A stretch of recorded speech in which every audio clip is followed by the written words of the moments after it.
Reinvention. It's often sought after by storytellers because of its inherent ability to call back to something familiar while presenting it, hopefully, in an all-new light.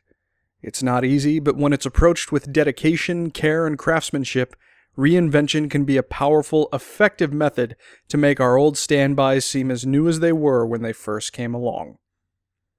God of War, the fourth primary entry in the video game series, started in 2005, and the eighth in the series overall, is one of the best, most positive examples of reinvention that has come along in the interactive medium of video games in a good long while.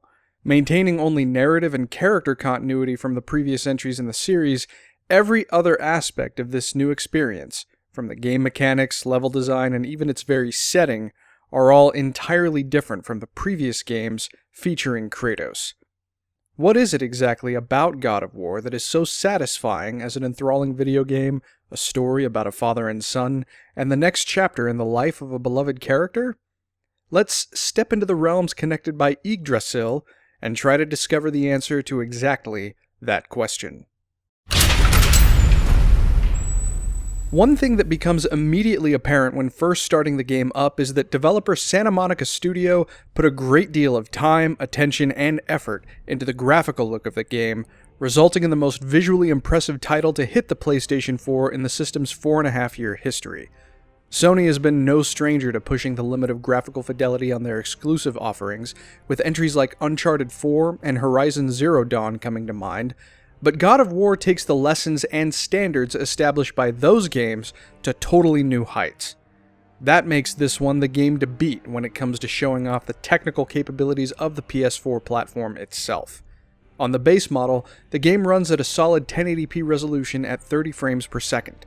On the PS4 Pro, it runs at checkerboarded 4K with HDR support, and the realistic physics and more advanced lighting system all combine to help give the bombastic, sweeping environments of God of War the most impressive graphical presentation on the system today, particularly if you're playing on the beefier Pro model. Sound-wise, the game features a score that feels highly reflexive as to what's happening on the screen. From the literally earth-shattering battles on down to the quiet moments of solemn reflection from Kratos, Atreus, and other characters, the musical score, as composed by Bear McCreary, feels like a beautifully designed accompaniment to both the story and action as it plays out. Sound design for the other aspects of the game world, from the crunching of snow beneath your feet, to the cracking of trees, down to the whoosh of the Leviathan axe, and of course the booming baritone of the World Serpent, all add significantly to the grand scale employed in every aspect of the game's design. Every single component of the visual and sound design demands praise because of the clear dedication to craft exhibited by all the people responsible for their pivotal roles to play in making God of War look and sound better than, perhaps, any other modern game on the market today.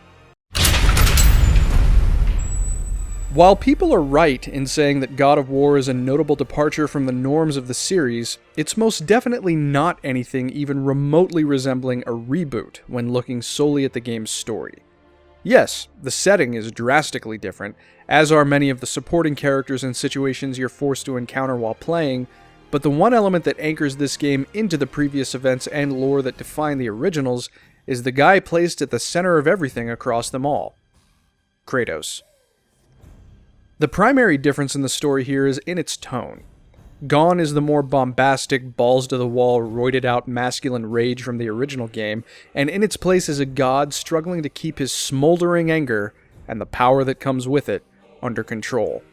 Over the course of this game, Kratos, privately but knowingly, reflects on his past actions, and is apparently hid in the forests of Midgard in an attempt to quietly escape his past as the slayer of the gods on Mount Olympus. Many years later, Kratos has a new family in the form of Faye, his wife, and their son Atreus. It seems as though he's managed to go undetected by the gods of Asgard, namely Odin, the Allfather. Unfortunately though, as we begin the game, tragedy has befallen the small family, and Faye has died. Worried about the prospect of raising his son alone, but determined to honor Faye's wishes, Kratos and Atreus create a pyre for her and prepare to collect her ashes to take them to the top of the tall mountain in the distance. On their long journey, Kratos will have to teach his son not only how to fend for himself, but will also have to break through the caring, softer exterior of Atreus in order to teach him how to close his heart to a necessary act of survival that Kratos is all too familiar with: inflicting death. Things are further complicated when an early encounter in the game makes clear that Kratos has, in fact, been compromised. The gods of Asgard now know that he resides within their realms. Staying one step ahead of them in order for he and Atreus to accomplish their final task for Faye will now be far more complicated. Even if Kratos isn't happy about it, the gods' awareness of his true nature now means the task is something he and Atreus can't accomplish on their own. As for Atreus himself, Kratos' son is the player's true emotional entry point in the story.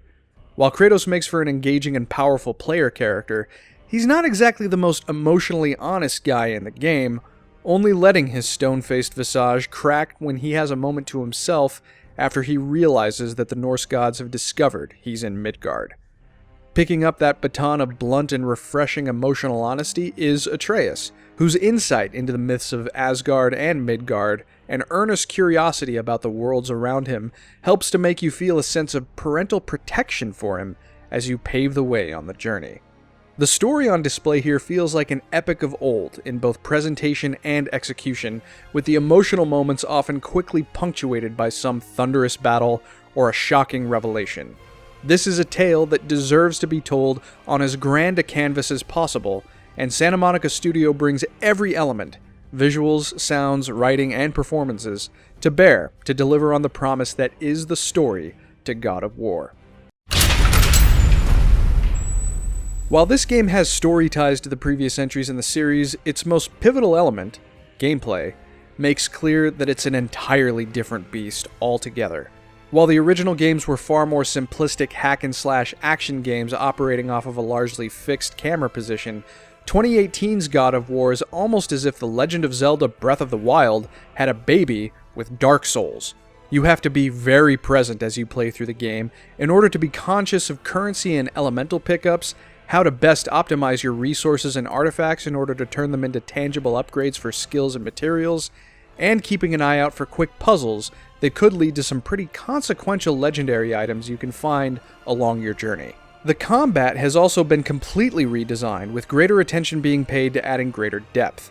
God of War's combat system requires a great deal of spatial awareness and a finely tuned repertoire of moves you can pull off both with the weapon at your side, which for most of the experience is your Leviathan axe, as well as in hand-to-hand combat. Although combat works differently from before, this game most certainly doesn't skimp when it comes to a similar portrayal of Kratos' brutality when dispatching his foes. The addition of Atreus as a support character adds even more depth.